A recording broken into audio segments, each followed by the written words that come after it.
What is up, my lads? So, on the previous episode, I feel like I did quite good actually, and despite some difficulties involved, ultimately my alliance prevailed, and now I have unified the entirety of Southern Ireland together with my brother. And for this episode, my goal would be to consolidate slightly, maybe get out of debt and wait out this plague that is pestering us. And ideally, I will also be able to take at least one single province out of Connacht in order to fulfill the requirement to be the King of Ireland. So yeah, let's get started. My brother is still unmarried even though he's 18. It would be cool if I could actually recommend him a marriage prospect, but really I can only offer him brides from my own court. I cannot actually offer him an external marriage, which kind of sucks.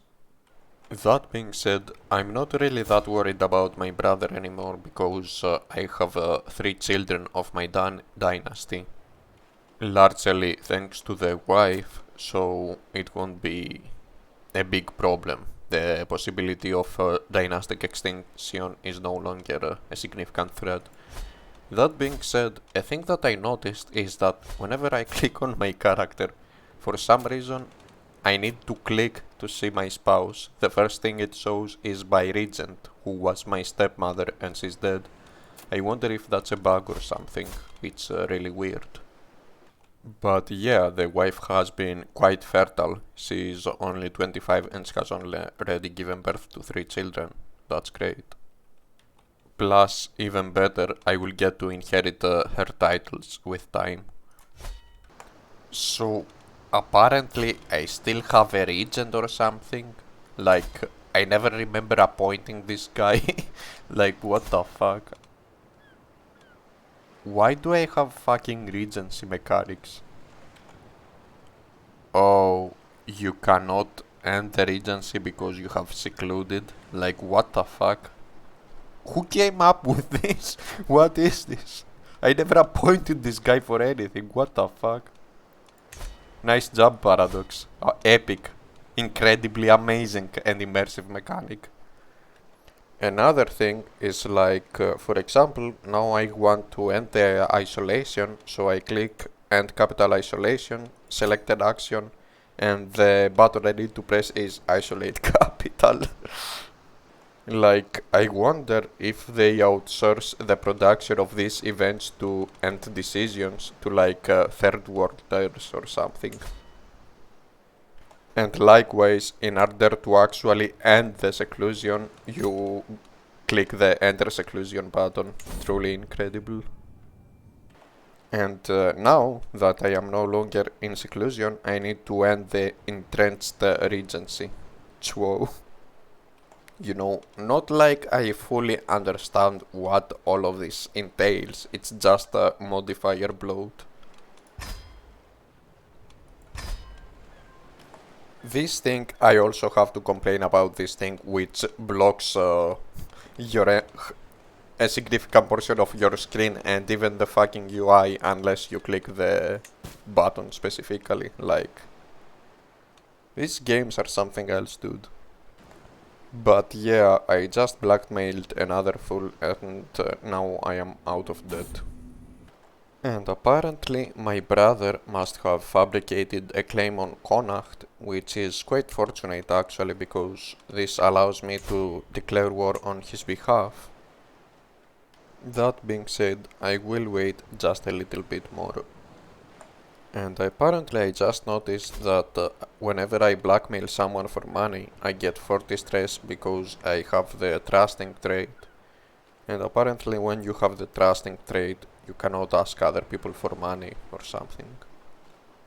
So another funny thing that I just noticed, this is my ex-leads pretty much, and his wife is imprisoned, but she wasn't imprisoned by me, she was actually imprisoned by my wife, and now there is pretty much no interaction I can take to free her or something. And yeah, that's a little bit lame, I think. And the king of Connacht apparently very debatably decided to join a war against the king of England, and in fact it is England that is defending. And this looks to be a combined effort with one of the petty kings of Wales and a Scottish duke. And I suppose that the reason why they are so optimistic is because the king of England's manpower is quite depleted actually, so they may actually have a chance. Interesting. And now apparently I have enough renown for a dynasty legacy, which are magical genetical bonuses that your family gets in exchange for 3 mana. So which one should I get? I think I will go for Noble Veins because it increases the chance of inheriting good genetical traits. And my patience was ultimately rewarded because while on war against England, the King of Connacht died, presumably of his heart failure. And now, because of partition succession, his kingdom was divided between his sons. So yeah, now I will be able to destroy them one by one, basically.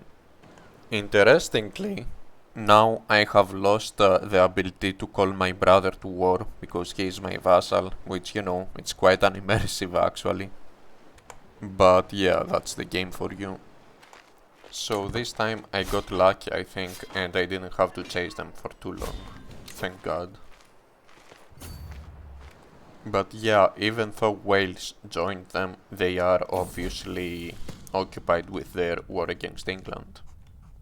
And yeah, I just won the war and won this county on behalf of my brother, who is interestingly still not married and even got maimed. So yeah, we got a problem with my brother's AI here.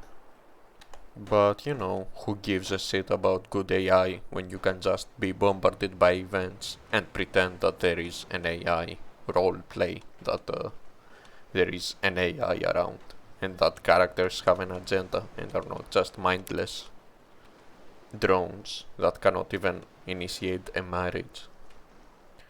But yeah, finally I fulfilled the territorial requirements to become King of Ireland, meaning that I only lack the gold and one more duchy title. And yeah, I will be set with those two. So I love how throughout all this event spam I am getting this icon that clears out that this event is from Wards and Wardens. As if this should be something that you should be happy about. Oh, look, I bought this DLC, therefore I'm getting value out of it. Like, no, this DLC is actively destroying the game. Like, you always hear Paradrones claim this, that Paradox releases bare-bone games, but it is actually fine because they fix them in time with DLC. But in my opinion, Paradox it can very often actively destroy or spoil their games with DLC. One of the best examples of this will be EU4, which has become a complete modifier bloatfest from all the DLC that have plastered on that game as life support or something, and I believe that this is another one of these DLCs that spoils the game. Like, this is not immersive or anything. Knowing that my 4-year-old son just started to speak is not immersive or anything. Also, I find it interesting how whenever I visit the activity tab, it seemingly feels as if the prices are constantly going upwards.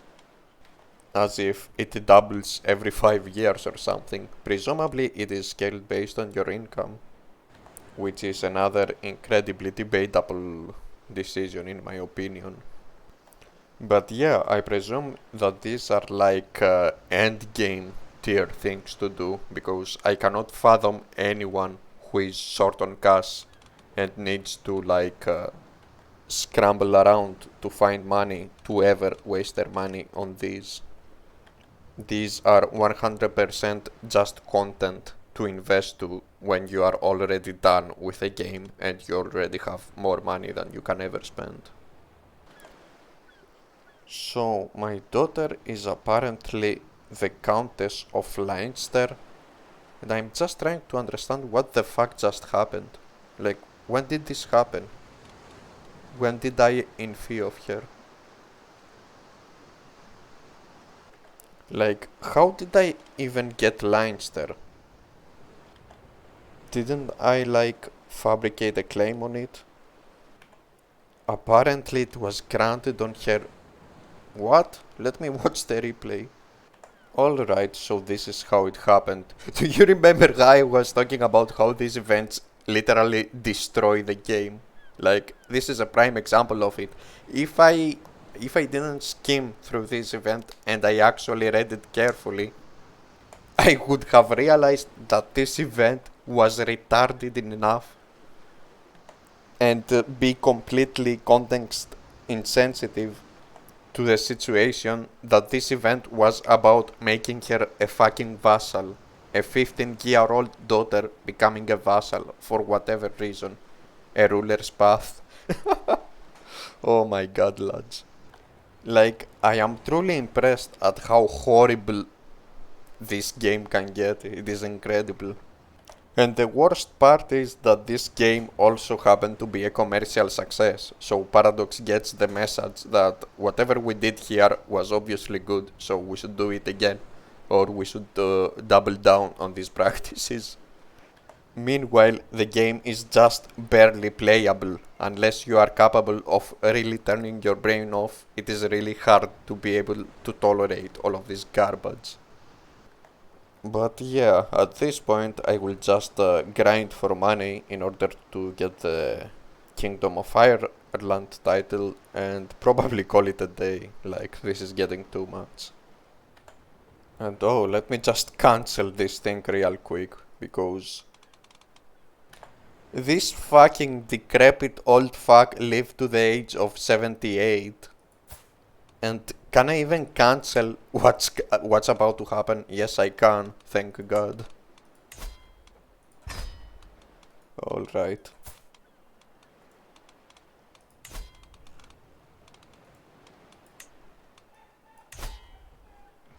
So I am almost certain that I had disabled matrilineal marriages at the game rules, but it is obvious that I still can use them. Maybe they did this to make the game easier for the player, or perhaps I just forgot to enable it or something, I'm not sure. But yeah, since I didn't even mean to make her a vassal, I will obviously make it a matrilineal marriage so that her lands stay within the family. In fact, I will marry her to my brother, who at the age of 26 has still not set up a marriage for himself. And according to the Paradox geneticist department, when an uncle and a niece produce children, there is a 5% chance of them being inbred. So yeah, if you didn't know about this, thank Paradox for teaching you more things about biology. So another plague just spawned in Europe, and you will never guess where it just so happened to spawn. It's here again.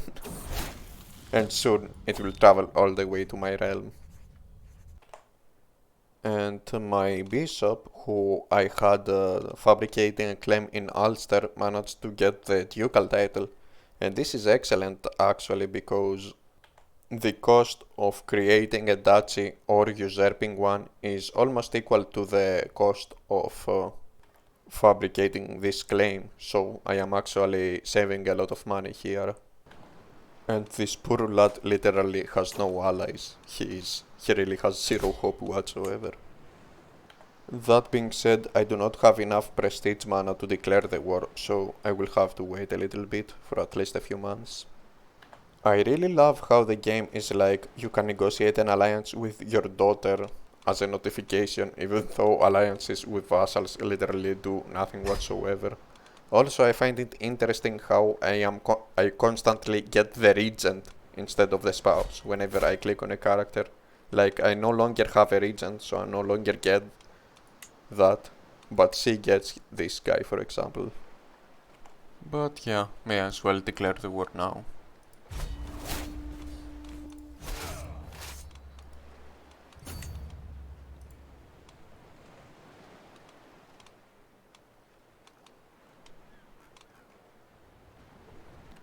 Another 3-year-old who just barely managed to take his first step.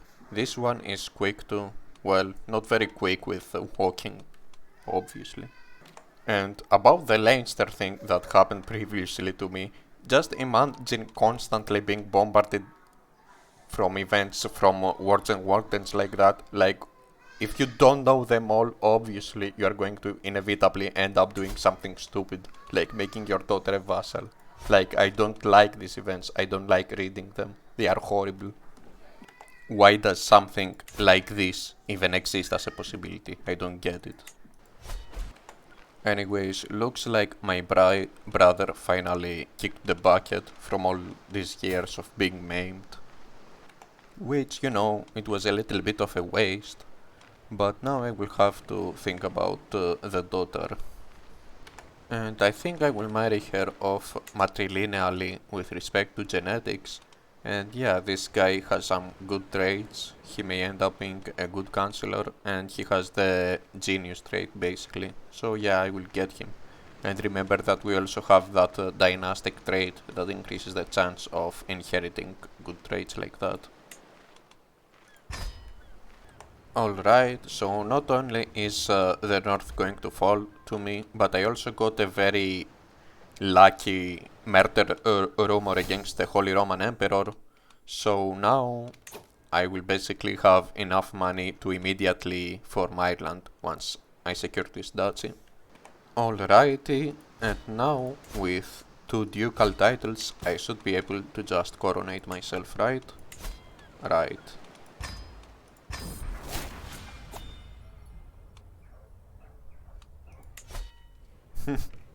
Alright, that's funny. So this is the overly hyped Royal Court DLC. A fucking rendering of a 3D room. Alright. Truly incredible. Truly groundbreaking. And you know what? May as well finish this entirely in this episode. Yeah, let's also get the rest of Connacht.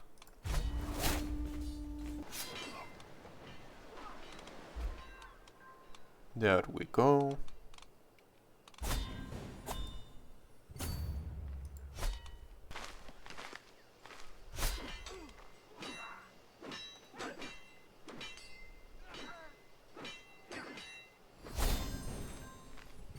We're getting close, lads. We're almost there. And check this out. Remember what I said earlier about the prices? Now a tournament costs like 1,000 gold. It keeps doubling, like with each tier of rank you increase or something. Alrighty, and that should be it. There we go.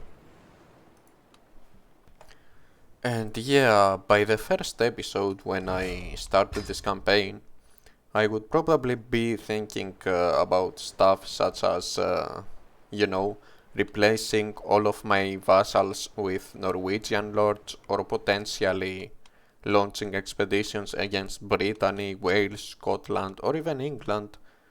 But holy shit, lads, this game is really something else. Like the event spam, the micromanagement, the war system where you need to hunt down the little stacks, like all these little things, even relatively inconsequential things, inevitably pile up all together. And they truly create a very unpleasant experience. I really do not consider myself the target audience for this type of game.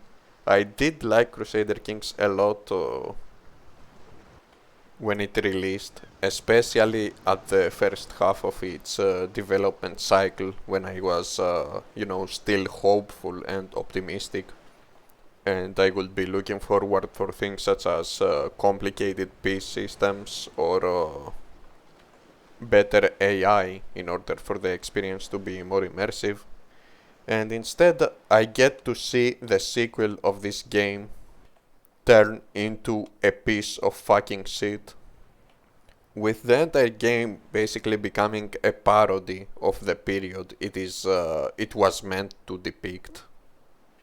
And in the utter absence of just about any mechanics that could provide me with an engaging experience, they need to resort to this event spam in order to trick you into thinking that there are things active and decisions being taken in the background, but nothing is really being taken. Like these events, even if you like them, which I definitely do not, you are only going to enjoy them for like your first game or your first 2-3 games. Then they just get repetitive.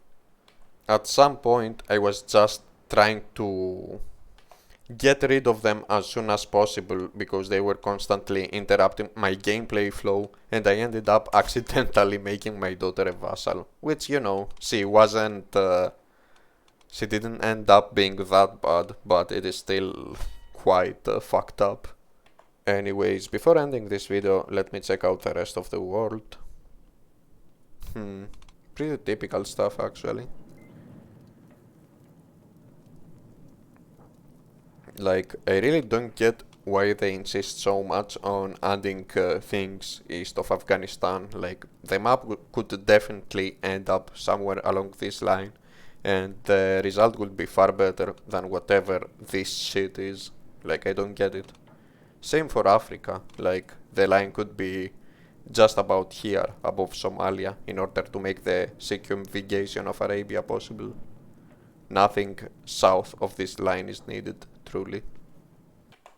But yeah, regarding the rest of Europe, it is pretty typical stuff, really. I don't see anything wacky or unexpected. Yeah, don't have much to say.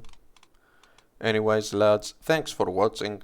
This campaign did feel really hard at the beginning, but once I had 3-4 counties at my disposal, the experience became exponentially easier, perhaps even tedious.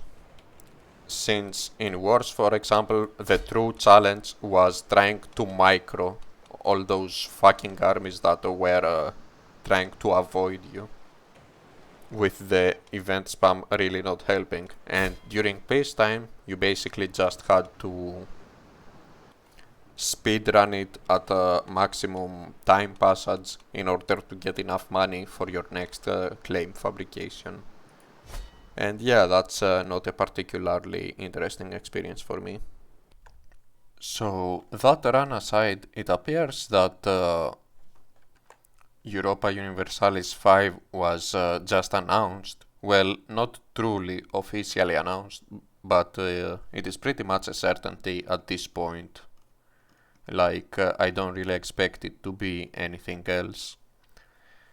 Some things do look promising, like if this profoundly retarded concept of development is truly ditched in favor of POPs, that would definitely be a step in the right direction. I did notice, like in one of the forum posts, Johan said that the POPs would be peasants, burghers, clerics, nobles, and slaves. So I wonder, where does that put the serfs? Would the serfs be abstracted into the peasant class or towards the slave class? That aside, I do feel like some people are too optimistic about this.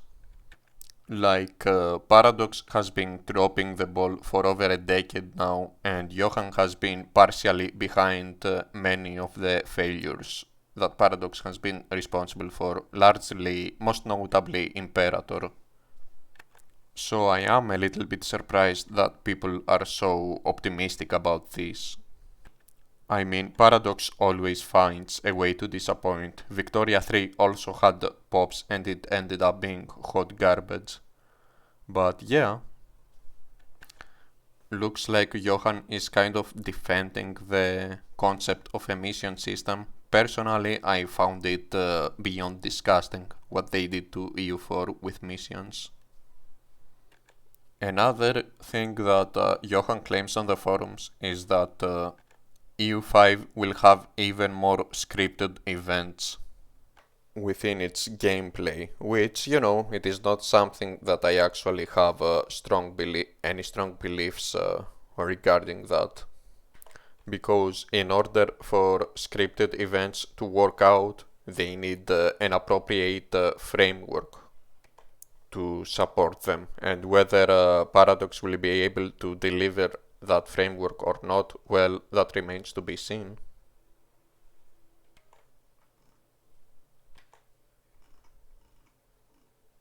But yeah, I don't see many more interesting things about it, and this is something obvious. The development has been barely announced. All we've been shown so far is a map and the fact that there will be pops and there will be 5 pop types. Everything else, including the start date, is just speculation, really. But yeah, ultimately, I can't just pretend that I am hyped or something. Because after a full decade of CD Paradox releases, I do not expect them to magically become better from their mistakes and deliver us a good historical title. Nor do I expect Johan to magically become the best dev ever, even though he has been behind the failures of Imperator and several EU4 DLC. But yeah, lads, again, thank you for watching. Crusader Kings 3 definitely felt much more painful to play than I expected. Initially, I believed that it would be all about wacky city things or historical inaccuracies, that type of crap, but ultimately it ended up being a tedious and unfun experience, which is far, far worse than a game being just shallow and nonsensical. Rather, it was a combination of the game both being shallow, nonsensical, and tedious, which really made it unfun, especially as I was approaching my ultimate goal of becoming King of Ireland. But yeah, again, thanks for being here with me. Within the next week, I will be making an announcement, and hopefully it will be something that you will find interesting. Again, thanks for watching, and I will be seeing you on the next one. Goodbye, lads.